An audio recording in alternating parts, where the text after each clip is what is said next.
찬양의 열매, 이렇게 말씀의 제목을 지어보았습니다.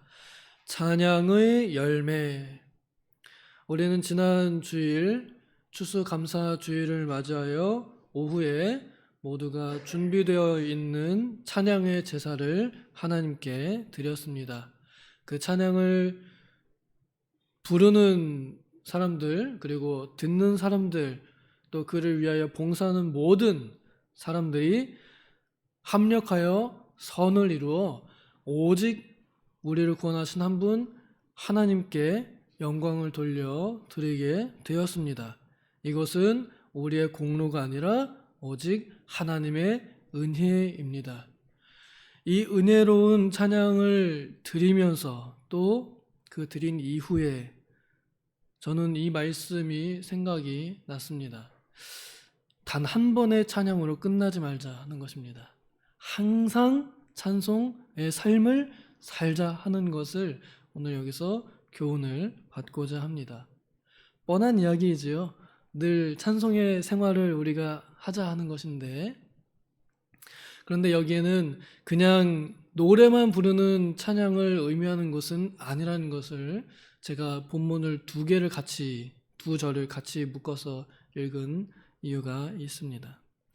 먼저 우리가 찬양을 해야 하는 이유는 예수님께서 우리를 위해서 영문 밖으로 나가셔서 우리 대신에 죄를 짊어지시고 죽으셨기 때문에, 내 죄를 대신하여 죽으셨기 때문에, 나를 목숨 버려 사랑하셨기 때문에, 그래서 우리는 그 은혜에 감격하고 감사하기 위하여 우리는 찬양을 하는 것입니다. 우리가 노래하고 우리가 찬양하는 것은 나 기분 좋자고 하는 것은 아닙니다.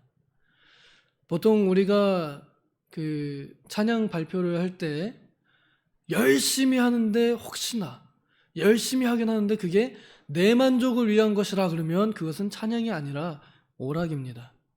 물론 찬양은 성도의 오락이지만 찬양의 목적을 잊어버린 혹은 목적이 잘못된 것은 찬양이 아니란 말입니다. 오직 우리가 이 노래를 불렀던 것처럼 내 후일에 생명이 그쳐도 호흡이 끊어져도 천국에서 주님 다시 만나 뵐 때 여전히 내가 찬송할 것은 그 은혜를 내가 여전히 찬송하겠습니다 하고 노래하듯이, 나를 사랑하사 나를 위하여 내 대신 십자가에 죽음을 당하신 그리스도 예수님의 은혜를 감사하는 것, 이것이 찬양의 유일한 목적입니다. 하나님께서 우리를 왜 구원하셨습니까? 바로 그 노래를 부르게 하려고 우리를 구원하셨다고 에베소서에는 말합니다. 우리는 찬양의 목적과 찬양의 이유를 오직 예수 그리스도의 은혜, 십자가의 대속, 거기에 두어야 합니다. 그리고 찬양할 때의 그 동기가 성경에 여러 가지가 나오는데요. 감사할 때도 찬양이 나옵니다. 그리고 슬플 때도 찬양이 나옵니다. 내 전날의 한숨과 두려움이 변하여 노래되었다. 힘들 때에도, 밤중에라도, 캄캄할 때에도 우리는 오히려 노래를 하며 이길 수 있습니다. 감옥에 갇혔던 바울과 실라, 감옥 속에서도, 어떻게 될지 모르는 상황 속에서도 그들은 찬양을 부르면서 그 어려움을 이겨낼 수 있었습니다. 또한 즐거울 때는 마땅히 찬송하게 됩니다. 즐거울 때에 찬송하지 않으면 그건 하나님의 은혜를 잊어버렸다는 뜻이기도 합니다. 예를 들어서 내 자녀가 좋은 대학교에 들어갔다. 그럼 기분이 좋으시잖아요. 그럼 그때 나만 기분 좋으면 그 영광을 내가 취한 것입니다. 그런데 그것을 하나님께 기쁨으로 돌려드리면, 오 하나님 감사합니다, 하나님을 높여드리면 그것이 바로 진짜 찬양입니다. 괴로울 때나 즐거울 때나 감사할 때나 어떤 상황이든지 우리는 찬양할 이유와 목적과 동기를 가지고 있습니다. 이것을 찬송의 제사라고 이렇게 표현을 합니다. 제사라는 것은 이 구약에 있었던 예법인데요. 그 구약의 예법이 그 당시에는 오늘날의 예배와도 같았습니다. 그래서 오늘날에 이 제사가 그때 당시와 같은 형식적인 제사는 아니지만 여전히 하나님을 섬기는 한 방법으로서, 형식 있는 방법으로서 여전히 존재합니다. 그 모습이 다 다르지만 우리가 찬송할 때에 그저 할렐루야 외치는 것도, 또 혹은 악기를 써서 막 타악기를 쓰든 전자악기를 쓰든 그 모습이 어떠하든, 춤을 추든 춤을 안 추든 상관없이 그런 형식에는 매이지 않고 오직 하나님께 여전히 찬양의 목적과 그 올바른 방법을 가지고 찬양할 수 있는 것, 그것이 오늘날 우리가 드리는 찬양의 예배입니다. 찬양 예배입니다. 여기에 예수로 말미암아라고 이렇게 되어 있습니다. 누누이 말하지만 찬양의 목적과 동기는 오직 예수로 말미암는 것, 그것뿐입니다. 예수로 말미암아 우리는 하나님께 찬양의 예배를 드리며 하나님을 기쁘시게 할 수 있습니다. 이것이 입술의 열매요, 이것이 증언, 전도가 되기도 합니다. 증언이라는 것은 확실하게 나는 그렇습니다 라고 고백하는, 내가 무엇을 믿고 있고 내가 지금 무엇을 가지고 있는지를 나타내는 것입니다. 입술에서 예수가 나오는 사람은 예수로 사는 사람이에요. 입술에서 돈 나오는 사람은 뭘로 사는 사람이에요? 돈으로 사는 사람입니다. 그 입술에서 뭐가 나오느냐는 그 사람 마음속에 들어있는 것이 튀어나오게 되어 있습니다. 사람이 마음에 가득 찬 것이 입술로 튀어나온다고 말씀하셨습니다. 우리가 말로는 나는 예수님을 믿습니다 라고 하면서 찬양하지 않거나 찬양하는 것이 싫거나 기도하는 것이 싫거나 기도 한 2시간 하는 것이 괴롭거나 그러면 우리 마음에 조금 내 자신을 돌아봐야 할 것입니다.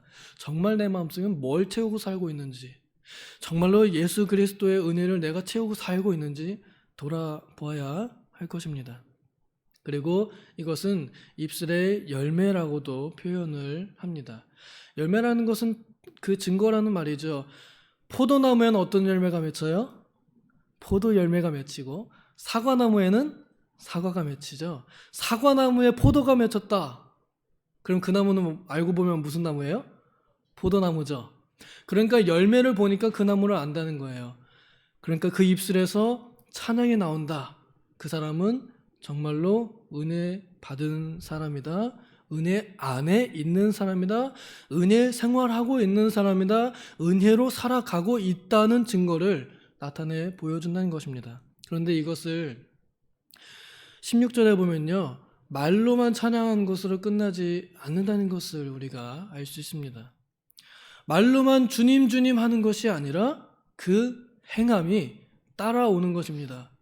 우리가 조심할 것은, 저는 참 조심스러운 게, 여기 앞에서 찬양 인도도 자주 하지만 찬양 발표를 열심히 준비하고 열심히 하나님께 영광 돌린다 그러면서 찬송을 했는데 당장 주차장 나가면서 차 빼라고, 당장 주차장 가면서 비키라고, 과연 그것이 그 사람의 입술의 열매와 찬양을 확실하게 나타낼 수 있을까요?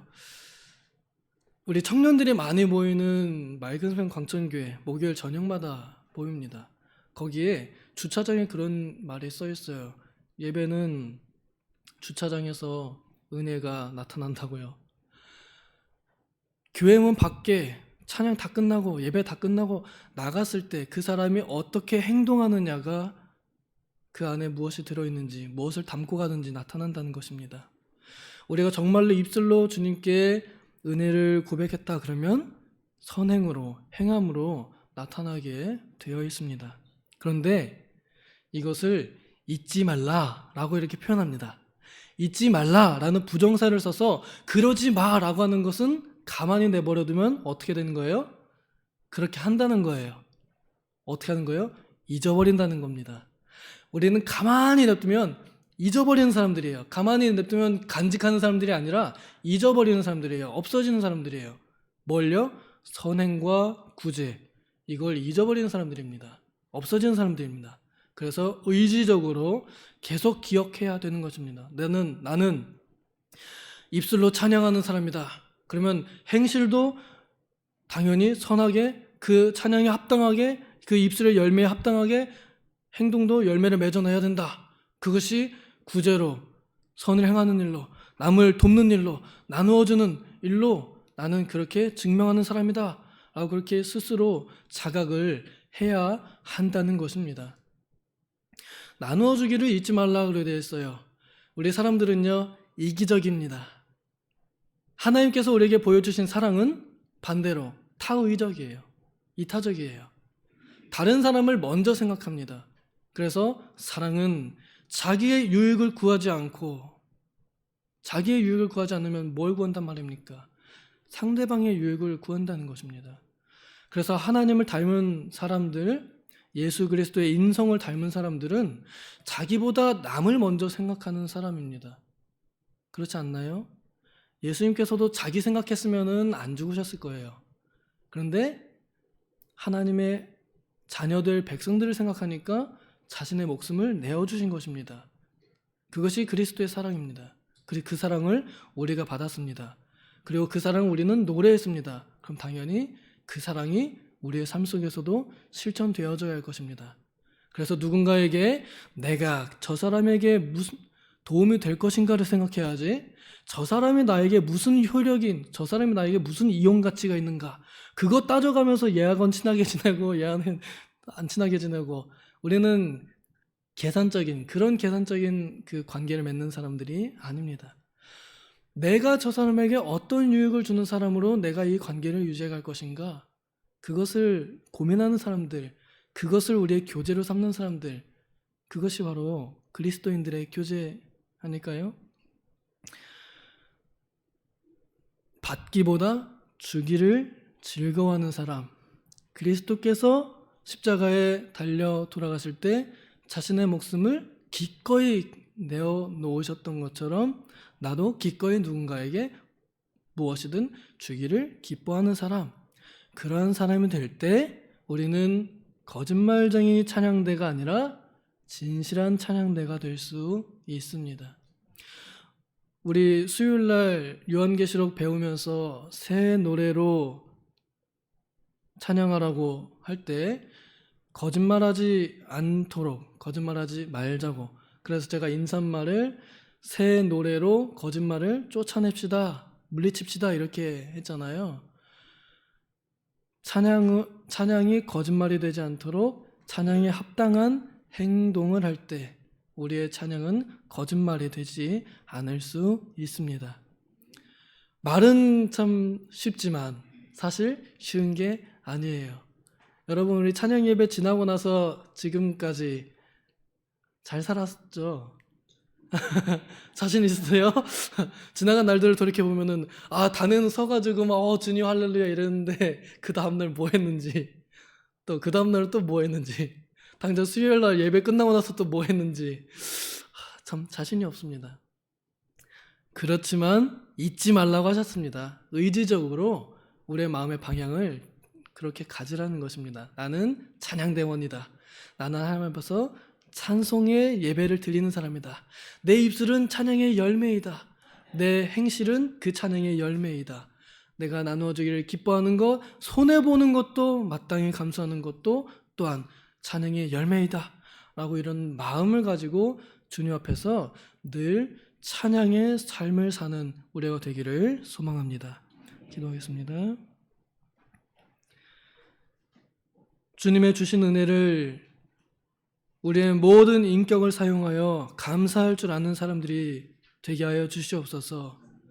그래야 나의 말과 나의 행실, 나의 모든 물질, 나의 모든 기회들, 나의 모든 젊음과 늙음과 나의 모든 관계와 나의 그 어떤 것도 모든 것이 다 하나님께 쓰임받고 합력하여 선을 이루는 데에 마땅히 드려질 수 있도록 아버지, 우리가 입술로만 찬양할 것이 아닌 행동으로, 삶으로 하나님의 찬양에 합당한 삶을 살게 하여 주시옵소서.